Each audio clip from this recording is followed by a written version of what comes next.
that is composed of our coaches, and they get together and it's been a process for us. This is the first year we've settled on curriculum. We've made many changes over the past 3 years, but we are settled on this curriculum because it works well for the coaches and the groups in this center, as well as take-home materials that the parents can follow up on. And it's all biblical worldview. That was our ministry of the church. Yeah, and notice they're using terminology like coaches. And a lot of that is explained if you will check out the narration that we utilize. Why do they call themselves coaches? It just kind of creates a layer of distinction between what we would technically term as an approved private school versus a church-based learning center, which is homeschool-based in its structure and its program, has different parameters for understanding how it administratively functions. So a lot of that is explained in the narration as well. So if you heard that term, you're like, what does this mean, coaches? It has a specific context to it that I encourage you to check out in that reading as well. Lady, could you maybe answer just one quick question, not about curriculum, but about, and just many of you have gone through, utilized Herzog training, specifically Herzog School Box. I know that you have, and I know the Costas have as well. Can you maybe just talk about what that experience was like?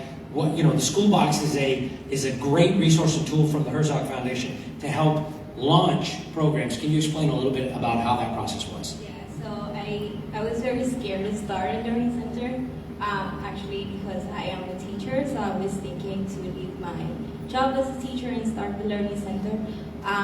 But I started with Herzog School Box, and they guide me to him as a coach.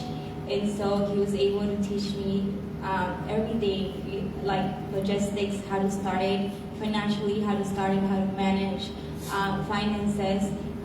He also guided me through the curriculum, which one was better for my community. I think you were very helpful. Well, I wasn't necessarily looking for praise there, but I appreciate it.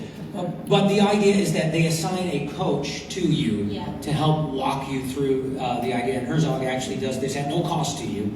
If you're wanting to start a program, you can sign up for free and work through the different modules. They'll give you a coach who will also walk through those steps with you before you launch your program as well. Maybe, Mike, you could speak to that as well.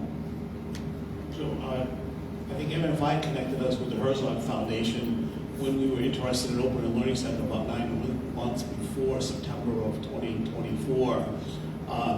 They were our development team that created our learning center were 5 individuals. No one was a teacher, no one has experience in teaching. So we had no idea how to start, although we did have the desire to create a learning center. So Herzog helped us tremendously. Great resources. We've attended additional training since then. Adam was our mentor. We met with him virtually as much as we needed to. Ran lots of information by him. If you want to create a learning center, go for it. There are so many resources.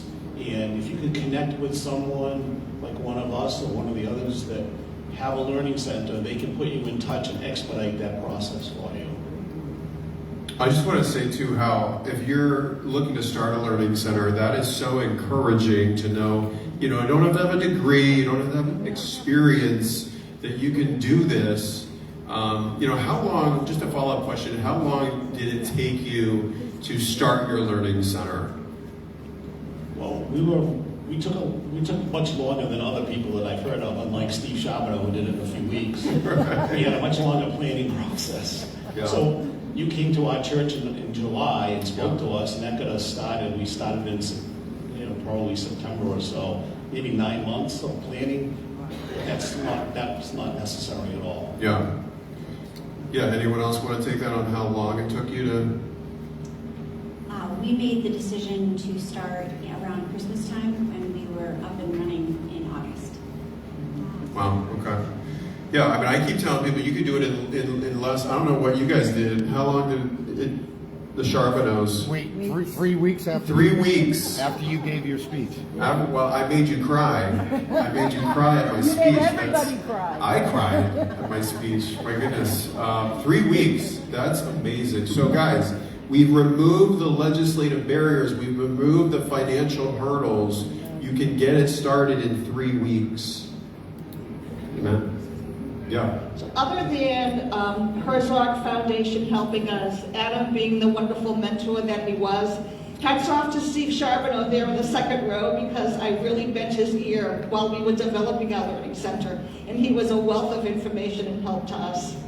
Yeah, let me also add that at lunchtime, if you're thinking of starting a learning center, sit with a learning center leader and pick their brain. Yeah. Talk to them while you're eating. Say, they're going to say yes. Say, can I sit down and talk to you, ask you some questions?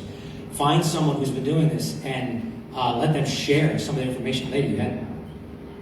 I just wanted to add, as well, Elizabeth from Growth and the pastor from Growth, they were very kind, that they opened their doors to show us how it looked, and that was inspirational for us. We were like, okay, we want to do that. And it did take some time it took a lot of prayer and fasting, because the families were not ready either. But I can say that I'm very thankful that they opened the doors, because it was very inspirational to start and to have that idea that it can be possible. Is Elizabeth here, brother? Elizabeth? No? Okay. But do want to recognize Pastor William and Pastor Elise from Grow Learning. You guys want to raise your hands high? Grow Learning Center. How many open houses, Michelle would know this, how many open houses have we done at the Grow Learning Center? How many is it? At least 6 or 7, yeah. So if you want to go there and learn about what a learning center might look like, one of the largest, if not the largest, all the kids are in uniform, so you go there and it looks like a school. They meet 5 days a week. They're doing an amazing job, but it's a homeschool co-op, guys. We are making homeschooling more accessible and more affordable for more people. So be encouraged. What are some things that you guys do to deal with your quality control of your academic products or outcomes? Do you do standard testing like CLT or Iowa or something along that lines, or what are maybe some things that you're looking at internally to help with that? We do the Stanford 10 test, and that is every year for our students. Anybody else have any other things that you're looking at in that regard? No? K-8, we don't do any standard testing. Yeah. Well, you can do it for the K through 8, but I know what you're talking about as well in that regard. One other question I was going to have is, and this is kind of open, anybody who'd like to share, how would you deal with IEPs? It depends on what the IEP is. When we interview a family, we ask, I have a checklist of all the items we want to go through. One is, does the student have an IEP? If they have an IEP, we request a copy so we can review. I have we have 22 students right now. I think 4 or 5 have IEPs. A lot of them are emotional or anxiety related, which frankly, when students are in our environment, we don't even see that. I talked to a parent the other day about the IEP for their child. I had frankly forgotten about it, and I said, I see none of these issues that are noted in the IEP, and the mother said, yeah, just take that, throw it away. I have another student that's dyslexic, so the reading is a bit of a challenge, but that student has come so far in the 7 months that we've had, and it's been unbelievable. Wow. That's actually a good transition. Real quick, Laura, where are you? I'm just going to ask you to stand up. I told you I'd recognize you before. So Laura's written a curriculum for kids in K through 5 that struggle with dyslexia and other maybe special needs, and for reading. Okay, so I'm just going to point you out, Laura, that you are an incredible resource. Okay, and if you're looking for a curriculum, it's already been written. It's already been written, and she's a special needs teacher in the Andover school, so she knows what she's talking about. Okay, so if that's a need, please see Laura. That's a great answer. Anybody else have anything to add about IEPs? One of the beautiful things, a lot of people are very scared about IEPs, but if you're wise, as the Costas have demonstrated, and you review them, there are some that are IEPs because of things like environment. You can discern that. and you might be able to help them. There may be others that you're not able to help, and that's okay. You need to come to grips with that. You can't necessarily help everybody, but you can help a lot and probably help more than you think in this regard. We have come across families that we couldn't help, but there's been more that we have accepted, and it's worked out perfectly fine. So don't be afraid of that. Just make sure you ask the question so you have a full understanding of what the IEP entails. Do the tutors ever come to your learning center to help with IEPs? No. My students that have an IEP and get services from the public school system go on either Monday or Friday when our learning center is open 3 days a week, Tuesday, Wednesday, Thursday. So they get their services off schedule. Okay. We have one student that is autistic, and we only accepted that student. He is in kindergarten, so there's no IEP for him because he hasn't attended school yet.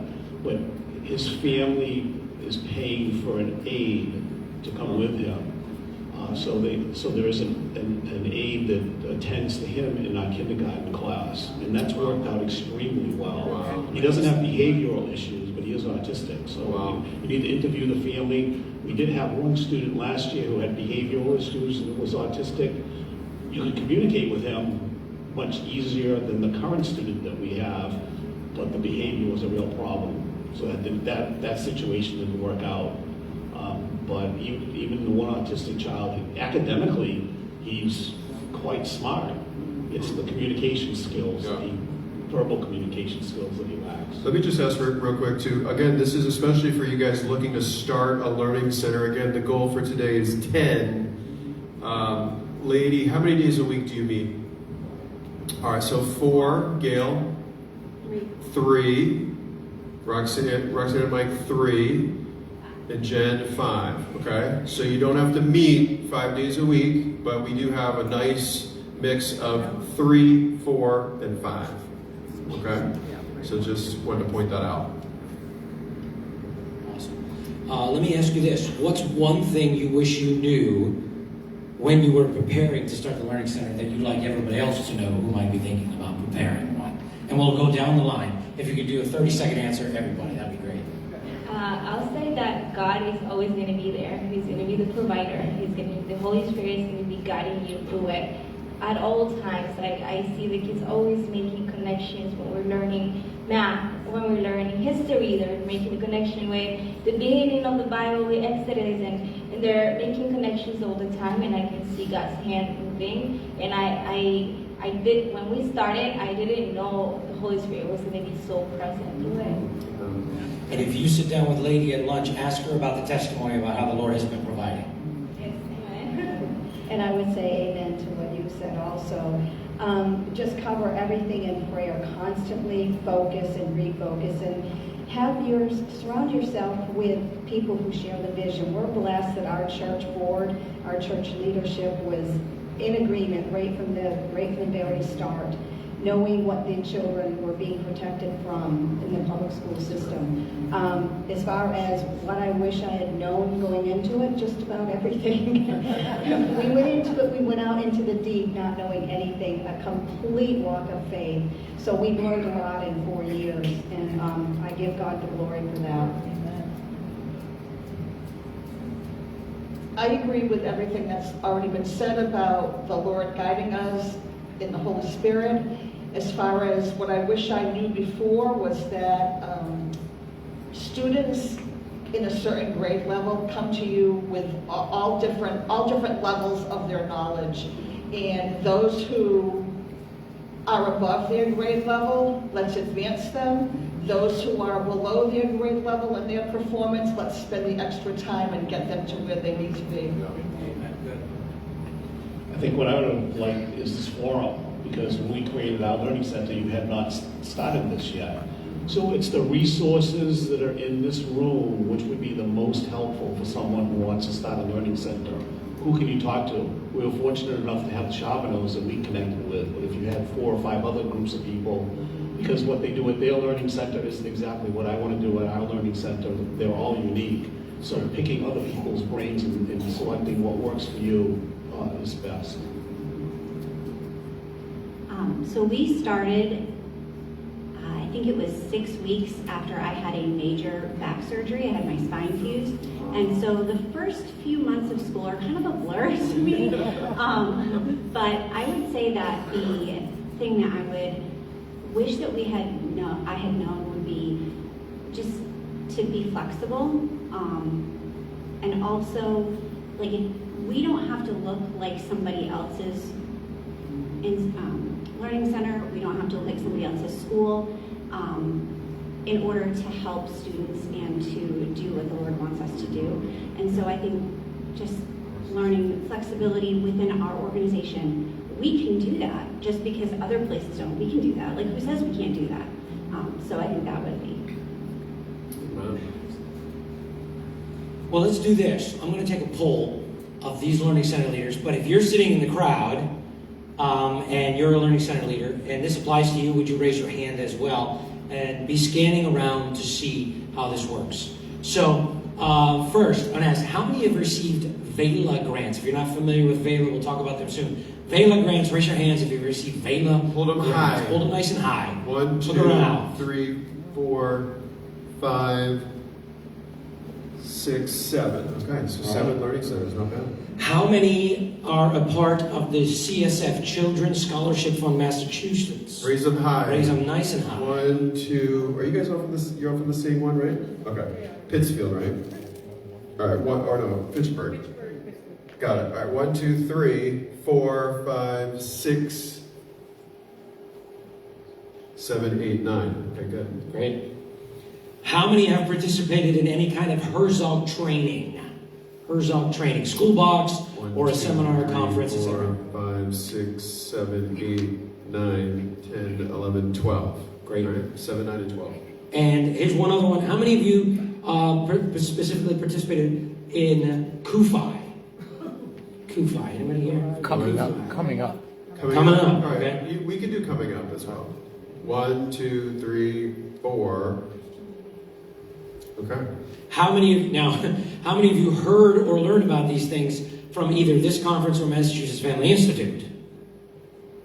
Everybody should be raising their hand now. No, because it could be through a friend. That's fine. Yeah. All right, hold them high, guys, just so we can see. That's Herzog, Children's Scholarship Actually- Fund, KUFI, VELA, all of these things. So actually, that's really encouraging to me Yeah. because the networking that's going on outside of it, we are multiplying ourselves. That's what I see.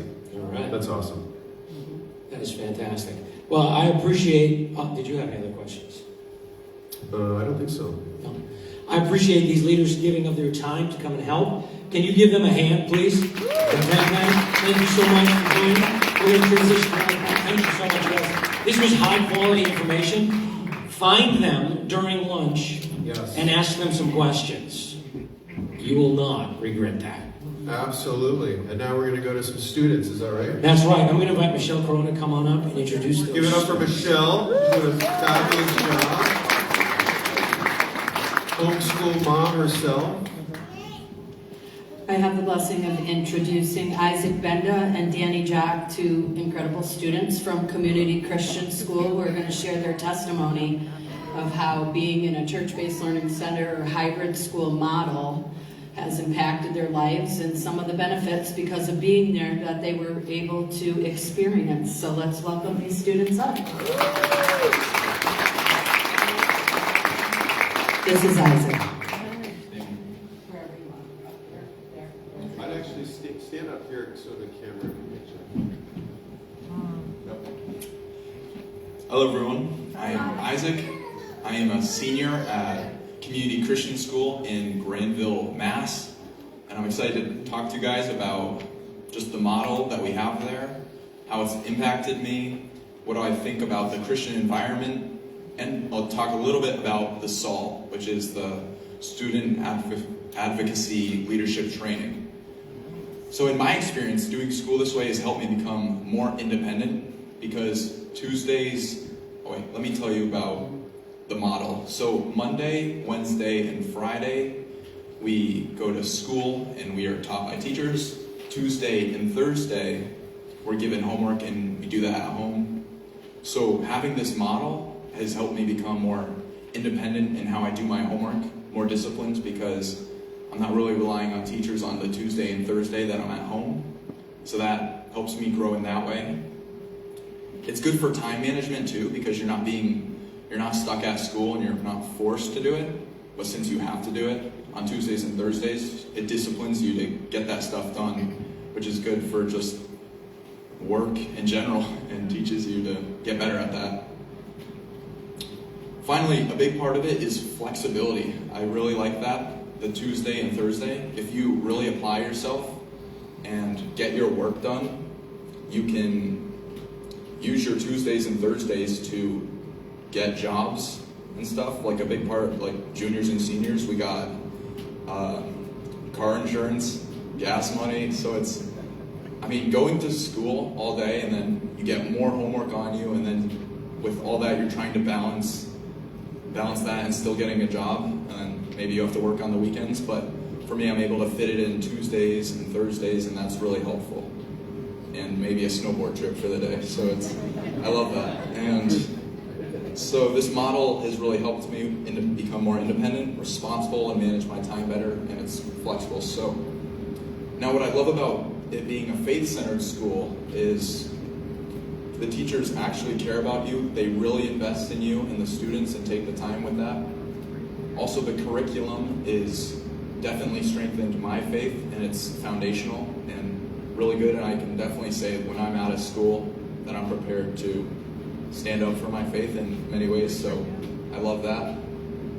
And lastly, I just want to talk to you about the SALT conference really quick. It was a great opportunity. I'm so happy we took it. It was like a step of faith. I knew nothing about it at all coming into it.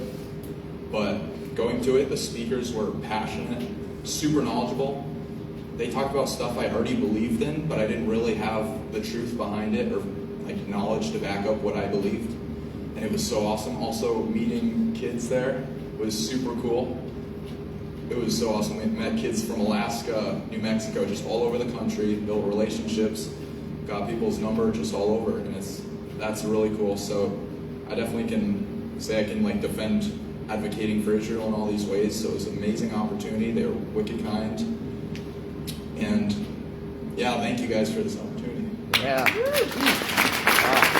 Guys, real quick, I just want to say, parents, you are incentivized to start a church-based learning center because your kids have 2 days to work and pay for stuff, okay? If that's not reason enough. All right, start on that.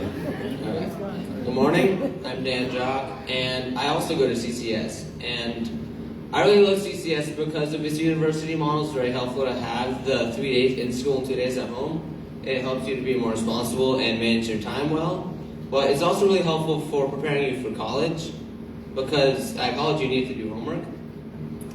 So having those 2 to 3 days, those 2 days at home and 3 days at school also gives you the freedom to kind of have a life outside of school. You can get a job, go skiing, have a great life.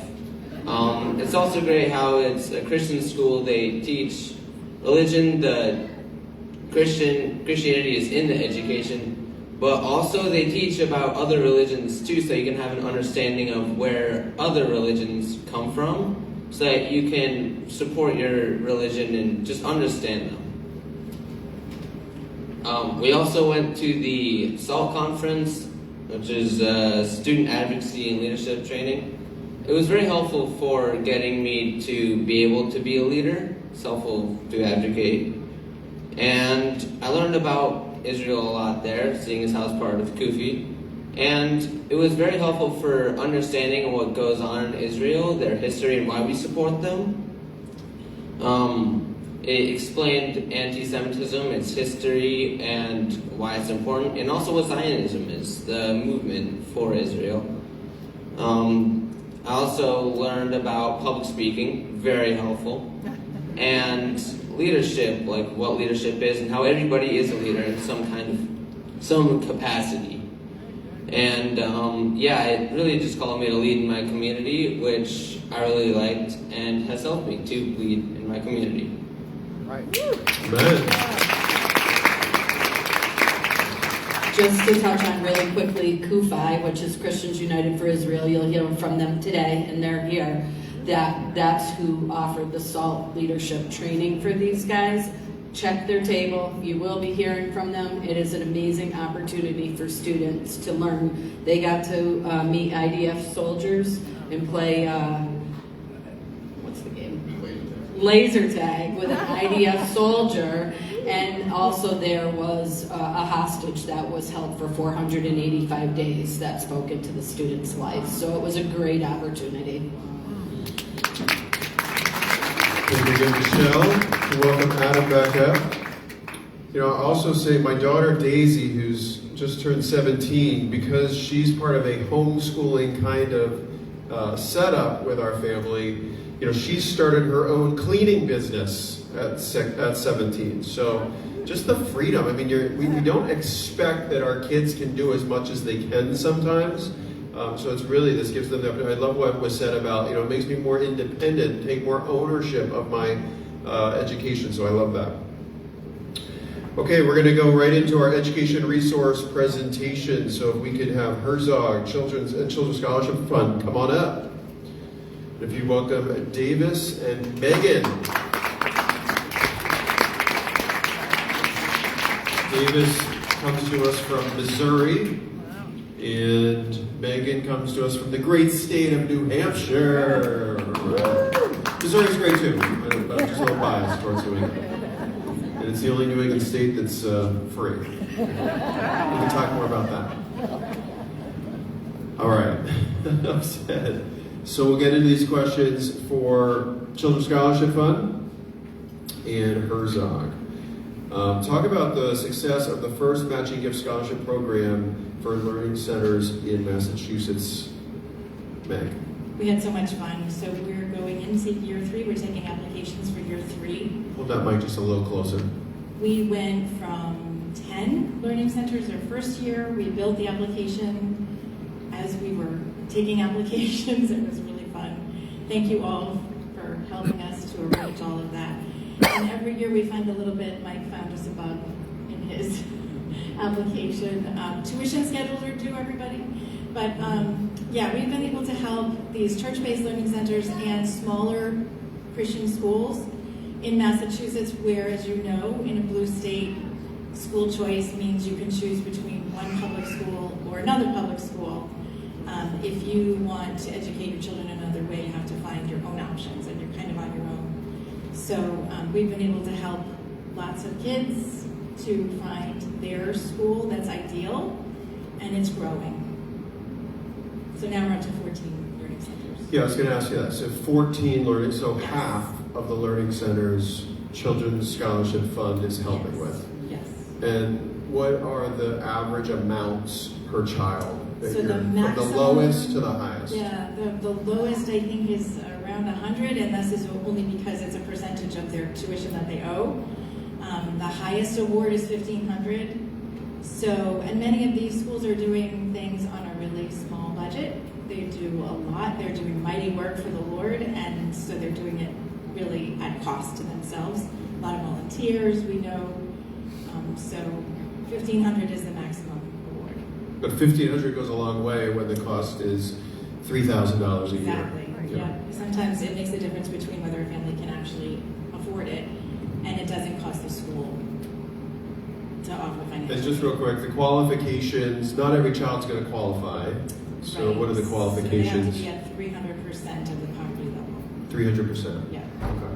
Can you give us an example? Family of 4 can make Ooh, I think this roughly year it's around 90. 90,000? Yeah, yeah. Okay. It's pretty All right. generous. Yeah. But that's not much in Massachusetts either, so we understand that. But you're still, I mean, you're serving how many students in 14 learning centers, how many students are you serving? So I think this year was 74, 75 was where we landed, and it was, so ours is a 50% match. So we met the need for 65,000, and then the schools met the other half. So, yeah. And is there still money for this fall as applications? So tell us about applications for next fall. Yeah, so right now we are almost halfway there.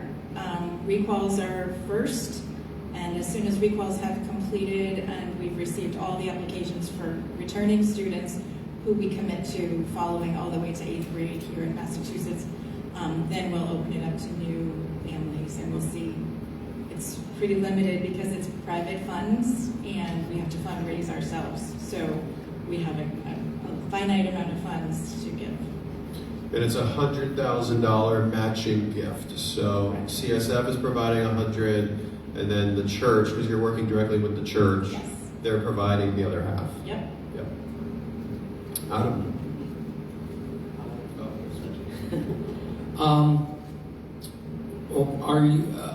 Do you have any great stories that you can share of Massachusetts students who have been positively impacted by CSF scholarships? My favorite is that we just have so much fun visiting the schools. We did a couple of schools in Worcester, and one little boy, I was in the classroom and he kept looking at me like he wanted to say something.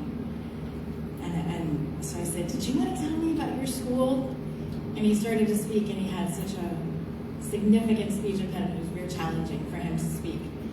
And I immediately felt horrible putting him on the spot in front of his little classroom. And he said, they used to tell me at my other school that I was dumb. And I'm not dumb. And I've learned, and he's telling me, I have tears, right? So proud of the work that he's doing. It turns out that when he had arrived, he was far, far behind. And within a few months, he had almost reached grade level, and is thriving in his new school.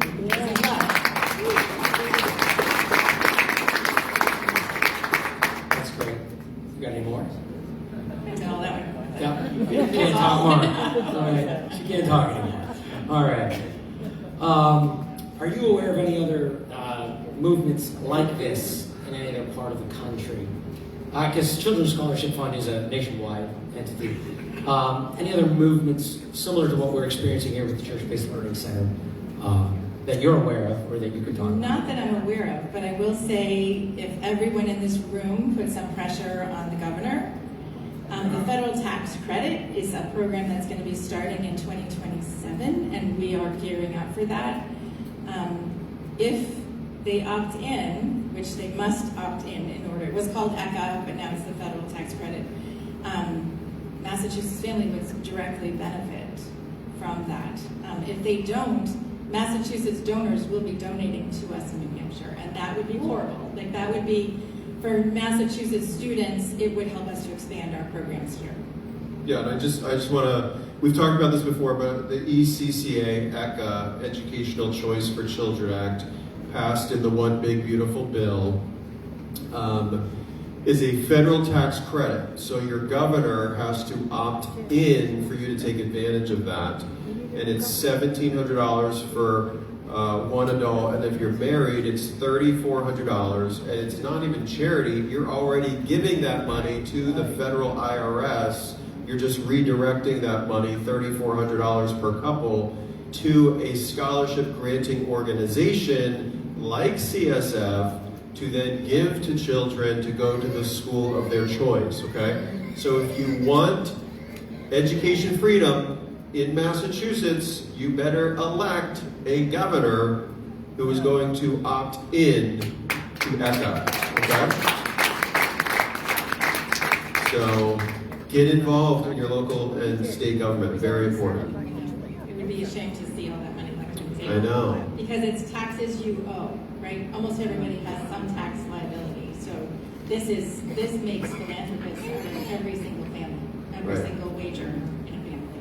Basically. Yeah, and I mean, Colorado governor just opted in. Did you hear that? It's amazing. It's amazing. I know. Well, it's 30 governors already have opted in? or more. I Yeah. think the peer pressure is Yeah. really where it's going to come. Like if they're a majority, even in blue states, are opting in, Yeah. it's going to become an inevitability. Yeah.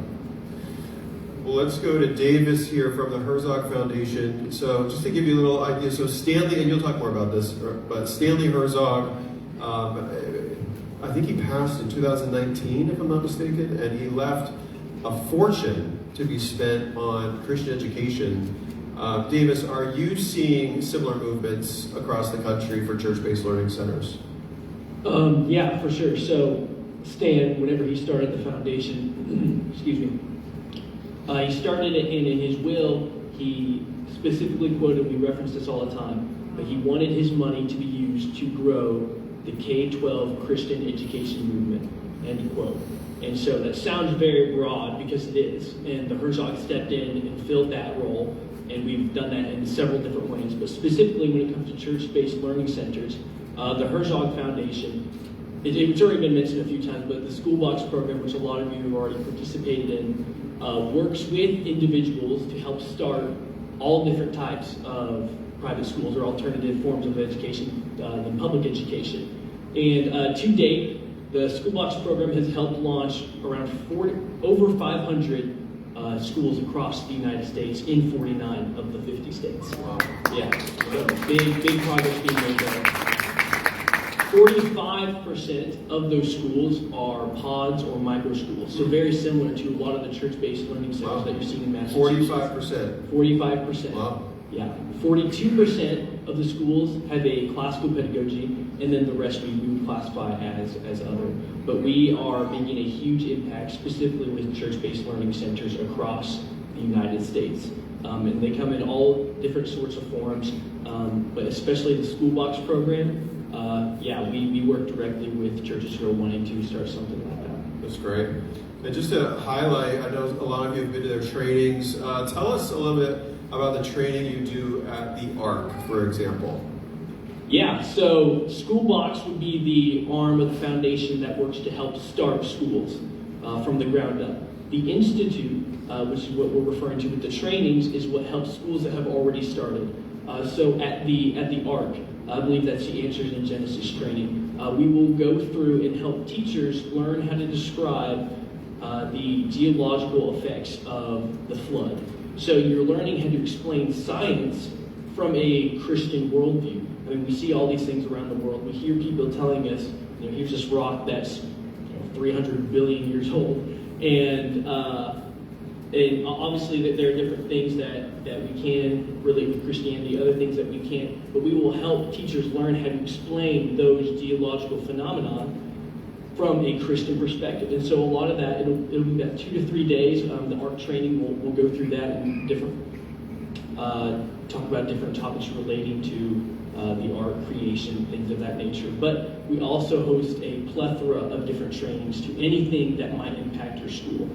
So for example, we will go through strategic stewardship and teach administrators or directors of finances at different institutions how to structure the finances of their school. So whatever it is that might be a pain point for your school, we have a training to help you do that. So you might tell yourself, hey, you know what, we're doing great when it comes to our finances, we're doing great when it comes to fundraising, that's not an issue for us.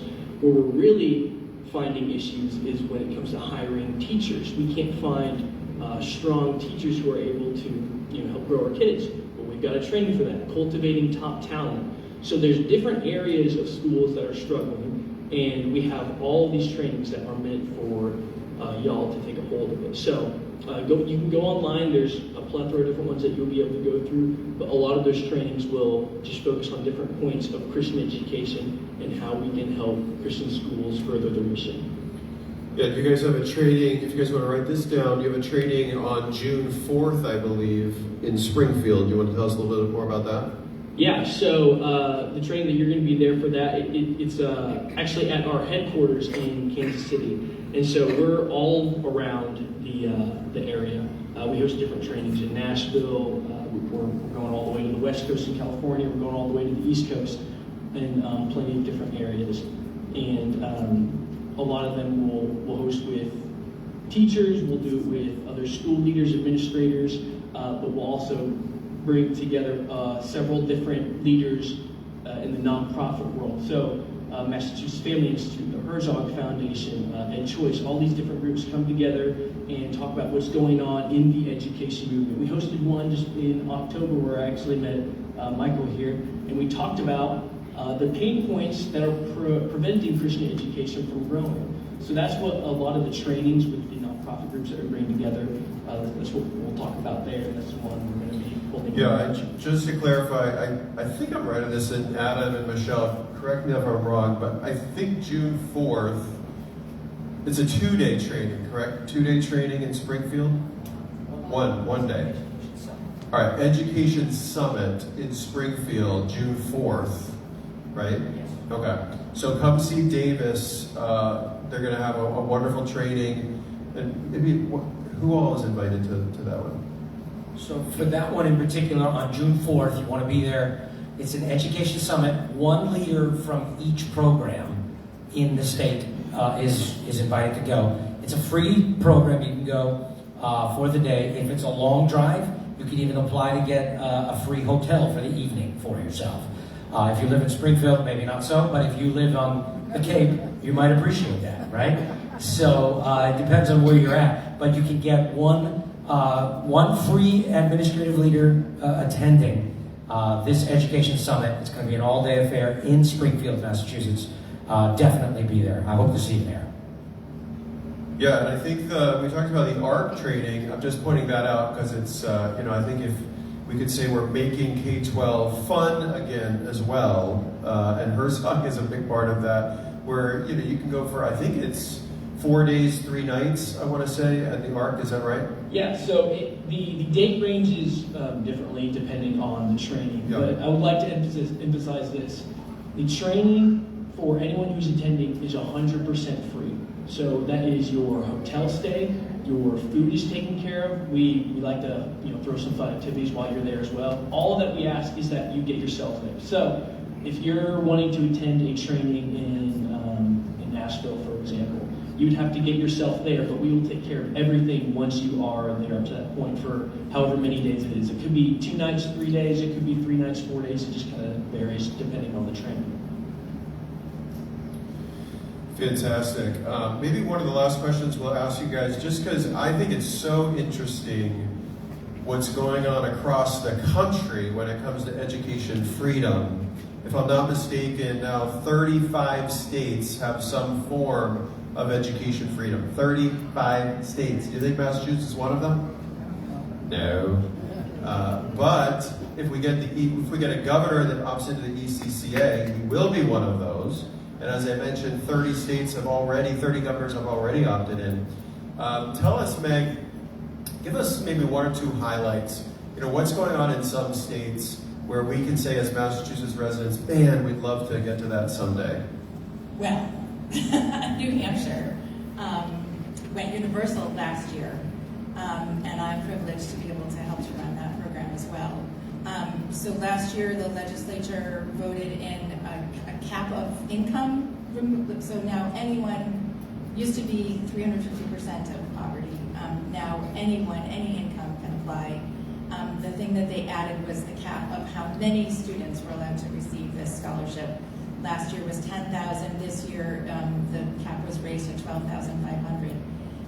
Our applications were open last week, and we already have 4,000 applications. So I believe we'll reach the cap probably within. And how much per student? If you decide not to go to the public school in New Hampshire, how much do you get per student? So that's your state aid that follows the student, and it's around $3,900. You get more if your child has an IEP from a public school or some sort of learning disability or physical disability. And then if you're low income, you also get differentiated aid for that. So some students can receive upwards of $6,000 to $7,000 towards their whatever education model they choose. Yeah. And that might be homeschooling, that might be private school. Yeah. Some choose to do out-of-district school, which that means that they're contributing a good amount of money towards that as well. Yeah. Yeah, that's exciting, guys. I mean, upwards of that can really make a big difference. $6,000 per kid to go to the school of their choice or homeschooling. It's really one of the most free. They call it the education freedom account. The money, that's still going to the states. So there's really no loss here. So what you said earlier, encouraging people to. There's definitely a loss for Massachusetts because none of that money can be spent on Massachusetts students. So if I wanted to give, I can still give to Children's Scholarship Fund. It would just go to a student in New Hampshire or any other state. Yeah. So And keep that in mind too. I mean, how great is it?